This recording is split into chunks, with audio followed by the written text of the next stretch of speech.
A Ceci Bragança perguntou aqui de se precisa de especialização. Não, Ceci. Esses são trabalhos que necessitam que você adquira experiência de alguma forma. E que você tenha sensibilidade para isso que eu estou falando, de não interferir demais, né? Você tem que interferir o suficiente. Mudar o que precisa ser mudado em questões de português, de gramática, de coesão, de clareza, mas não mudar demais, não interferir no estilo do autor. Então, o que você precisa fazer? Você precisa procurar um jeito de adquirir experiência. Pode fazer alguns cursos, existem alguns cursos no mercado que oferecem explicações sobre o que é ser revisor, o que é ser preparador de texto. Por exemplo, na Unesp, na Universidade do Livro, tem alguns cursos, você encontra outros cursos por aí, mas o mais interessante é se você puder, se tiver um amigo que seja revisor ou preparador, de você fazer junto, né? De você fazer algum tipo de ajuda para essa pessoa que está trabalhando, para você aprender as manhas, tá? O que as editoras exigem é isso, é experiência. Às vezes elas contratam a pessoa sem experiência, mas aí como estágio, aí é um trabalho assim muito mal remunerado mesmo. Para você entrar nessa coisa de fazer freela num trabalho mais bem paguinho, que o trabalho de preparação não é uma fortuna, mas costuma ser mais bem pago, tipo R$10 a lauda de 1.800 toques, é uma coisa razoável de conseguir. Você precisa, isso, você precisa comprovar para a editora que você tem alguma experiência. Então o lance é adquirir experiência nisso. Deixa eu falar também, muito complementar, é o trabalho de revisão. É uma coisa que as pessoas confundem bastante, elas não sabem diferenciar Exatamente. uma coisa da outra. Então, lembrando, preparação, lê o texto antes de ser diagramado. Revisão, lê o texto depois de ser diagramado. Então, quando um profissional já distribuiu o texto, aí ele não está mais em Word, tá? O texto já está no formato que ele vai ter nas páginas do livro, quando for impresso. Então, ele está um pouco diferente. E o revisor, aí, ele deve ler essa obra simplesmente procurando erros, se tiver passado alguma coisa, ortografia, por exemplo, você tem que corrigir, mesmo que esteja perto de imprimir, né? Você acha um erro ortográfico, você corrige. Erros de gramática e tal, mas o revisor não deve interferir tanto. Ele deve só levantar questões menores e ver se a diagramação está bem feita.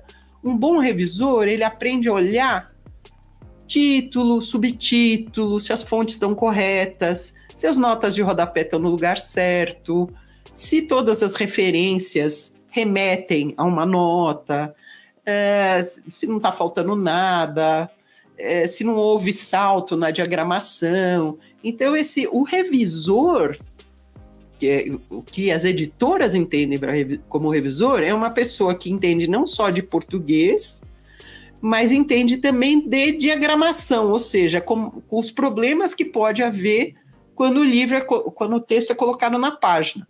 Ou seja, de repente o título fica em tamanhos diferentes, em páginas diferentes, o subtítulo, um é em bold, outro não. Então o revisor tem olho para isso. Também é um trabalho que trabalha muito com texto, né? É um trabalho clássico. E, em teoria, todo livro que existe, que sai por aí, seja por editora, seja por autor independente, também passa por revisor. Então, em geral, um livro passa por pelo menos duas pessoas. O preparador e o revisor. O preparador antes da diagramação e o revisor depois da diagramação. E, assim, não é uma regra, né, uma cláusula pétrea, porque tem editoras que agem de outras formas. Por exemplo, tem editora que não quer pagar preparador, que quer ou porque o texto já está bem redondinho, ou porque ela quer economizar, aí ela faz a revisão, passa por um primeiro revisor, aí vai para a diagramação e passa por um segundo revisor que vai ganhar menos, tá? Ele vai só dar aquela olhada geral, que é o que a Lara está falando, ver os detalhes da diagramação e tal, e mais se passou algum erro, um erro que realmente compromete, né? Uma coisa assim. Mas acontece da revisão ser feita antes da diagramação e um outro revisor Não mesmo, nunca o mesmo. Um outro revisor fazia a segunda revisão. Como é que chamava mesmo? Agora eu esqueci. Tem essa primeira revisão. Bater emenda. É isso mesmo, que é a revisão da segunda emenda.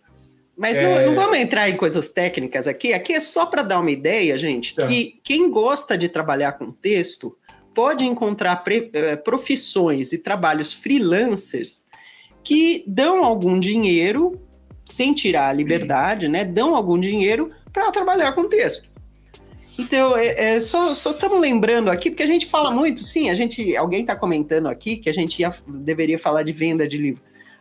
Em várias lives, a gente fala de venda de livro, né? Como aumentar, como divulgar, coisa e tal. Mas aqui eu estou falando de um outro jeito, quer dizer, às vezes, quem é escritor precisa ganhar um dinheiro de uma maneira sistemática, enquanto escreve seus livros, divulga seus livros, faz coisas. Então, essa é uma profissão que combina muito. Tem muita gente que é realmente apaixonada pelo mercado literário, quer fazer parte dele de alguma forma. Tem muita gente que é apaixonada pelo texto, né? Que adora ler, gosta de quando pega o livro de uma companhia das letras, uma Record, sei lá, ela cata erro, né, que passou, sabe? Então é uma pessoa que realmente gosta de texto, tem conhecimento da língua, então você já tem uma pré-habilitação, né, Laura? Você já tem um caminho andado aí. O que é muito importante, você tem que ser uma pessoa que manja da língua E gostar de ler, né? Precisa gostar de ler. Porque você precisa entrar entrar no texto, né? É um trabalho que é interessante. Por que é complementar a escrita? Porque você lê o texto de outros e lê com essa atenção, lê profissionalmente, né? Lê procurando erro, problema de coesão, ver se está fazendo sentido, se o subtítulo está bem colocado, etc, etc. Você lê com esse olhar, deixa você muito mais sagaz em termos de escrita. Porque quando você vê erro no texto dos outros, você entende, não é só erro de português, tá, gente? É erro de encadeamento de ideias, erro de apresentação de alguma coisa. Você aprende muito ao trabalhar o texto dos outros. Por isso que a gente está aqui comentando com vocês. Essas são profissões que não... elas combinam com a carreira de escritor. Tanto que muitos escritores exerceram algumas dessas profissões. Clarice Lispector, por exemplo, foi uma grande tradutora. Monteiro Lobato também traduziu muito. Só para mencionar alguns bem, famosérrimos. Então, muitos escritores trabalharam com texto para editoras fazendo algum desse tipo de trabalho de preparação, de revisão, de tradução, e como ghostwriters. Como ghostwriters, as pessoas não ficam fazendo tanta propaganda, mas é também uma opção que eu já vou falar a respeito, que é bem interessante para vocês observarem.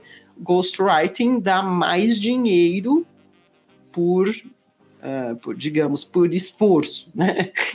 Ainda que seja um pouco mais difícil você captar clientes, né? Então, e é um trabalho que exige dose de paciência também, né? Também. Exige outras coisas. Às vezes, uma preparação... Eu fiz todo tipo de trabalho, tá, gente? Todos esses que eu tô falando aqui para vocês. Desses 4 eu fiz. Eu fiz revisão, eu fiz preparação, eu fiz tradução e fiz ghostwriting. Todos eles eu fiz bastante. Ao longo de anos. Muitos. E, para mim, Laura, o que eu achei mais interessante de fazer por um bom tempo foi preparação de texto.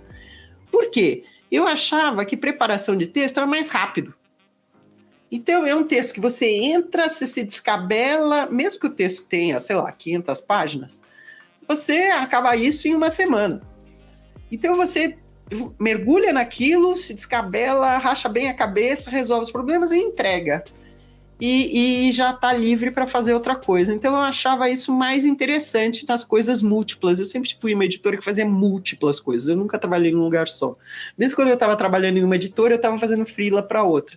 Por isso que eu estou falando para vocês que dá para fazer conjunto com outras coisas. Então, é um trabalho interessante para quem considera viver de escrita, né? É uma maneira de viver de escrita indireta, que é mexer no texto alheio.